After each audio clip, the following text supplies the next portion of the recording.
Gokul speaks நேயர்களுக்கு என்னுடைய வணக்கங்கள். நேற்று அண்ணன் அண்ணாமலையோட 42வது பிறந்தநாள் பார்த்தீங்கன்னா தமிழகம் முழுவதும் ரொம்ப சிறப்பாக கொண்டாடப்பட்டது.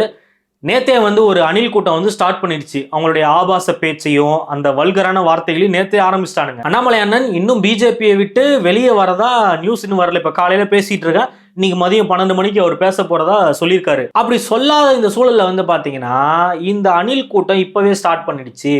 எங்க அண்ணன் அடிச்சுக்க ஆளே இல்லை, அடுத்த 20 வருஷம் எங்க அண்ணன் தான்டா, அடுத்த 40 வருஷம் தளபதியோட ஆட்சியை யாராலும் எதுவும் பண்ண முடியாதுன்னு சொல்லிட்டு சுத்திட்டு இருக்கானுங்க.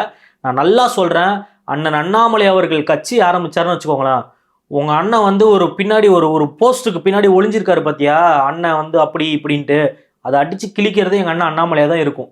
கன்ஃபார்மா சொல்றேன், நீ எழுதி வச்சுக்கோ. உங்க அண்ணனோட சுயரூபத்தை மக்கள் மத்தியில காட்ட போறது அண்ணன் அண்ணாமலை அவர்கள் மட்டும்தான். இப்படி ஒரு தலைவனை வச்சுக்கிட்டு ஏன்னா உங்க அண்ணன் ப்ரெஸ்ஸை பார்த்து ஒரு ஒரு நிமிஷம் பேச முடியுமா? உங்க அண்ணனால ப்ரெஸ் கேட்குற கேள்விகளை எதிர்த்து பதில் சொல்ல முடியுமா?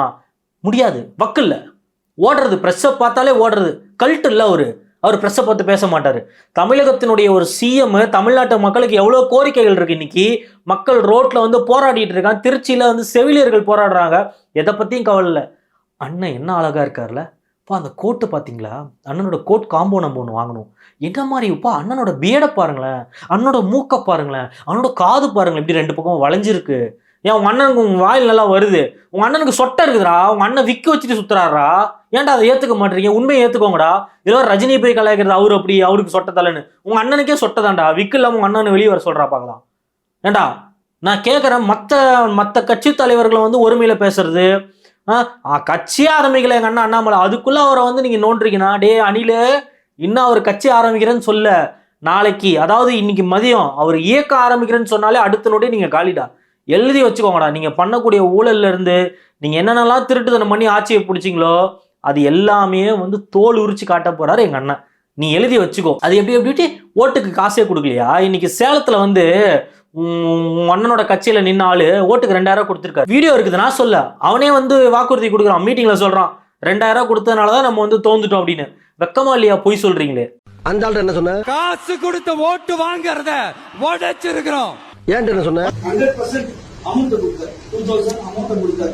இதுல எதுல உண்மை? ரெண்டும் உண்மைதானே? என்னடா சொல்ற? அவர்கிட்ட வாங்கின காசுக்கு காசு கொடுத்து ஓட்டு வாங்கறத உடைச்சிருக்கிறோம்.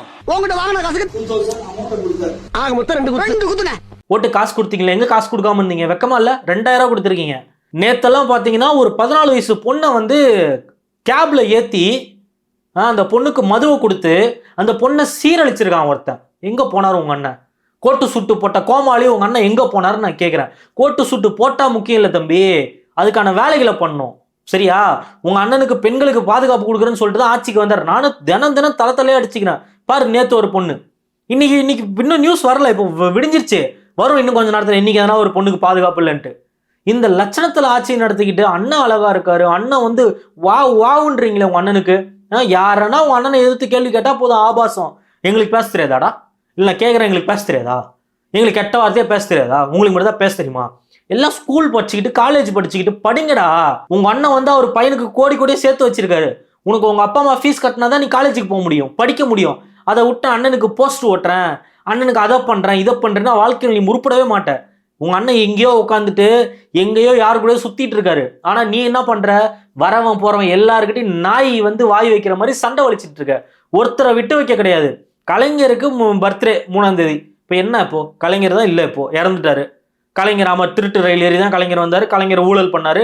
கலைஞர் அவங்க குடும்பத்தை ஊழல் பண்ணி இன்னைக்கு நிக்க வச்சிட்டாரு. இப்போ என்ன? அது முடிஞ்சு போச்சு. கலைஞர் இல்லை, கலைஞர் உயிரோட இருக்காரா? எதுக்கு கலைஞரை போய் அந்த வார்த்தை பேசுறீங்க? எதுக்கு திட்டுறீங்க? கலைஞர் சொட்டை, ரஜினி சொட்டை. உங்க அண்ணனே போல சொட்டை தான்டா. உங்க அண்ணனே சொட்டை தான். விக்கு இல்லாம உங்க அண்ணனை வெளியே வர சொல்லு. சீண்டு மாடா உங்க அண்ணன், நாய் சீண்டு மாடா அந்த மண்டைய. கேட்குறேன், அடுத்தவங்களை ஊர்ல இருக்கவங்களை எல்லாரையும் நீங்க பேசுறீங்களே, உங்க அண்ணன் யோகியமா? இவ்வளோ தப்பு உங்க மேல வச்சுக்கிட்டு நீங்க மற்றவங்களை நோண்டுறீங்க பாத்தீங்களா? சீக்கிரம் இது ஒரு முடிவு வரும். உங்க அண்ணன் அந்த வெளியில மூஞ்ச காட்டாம பிரஸ் பீட்டு கொடுக்காம ஏமாத்தி மக்கள் கிட்ட ஓட்டு வாங்கினது சீக்கிரமா வெளிச்சத்துக்கு வரதான் போகுது. நீங்க எல்லாம் வருத்தப்பட தான் போறீங்க.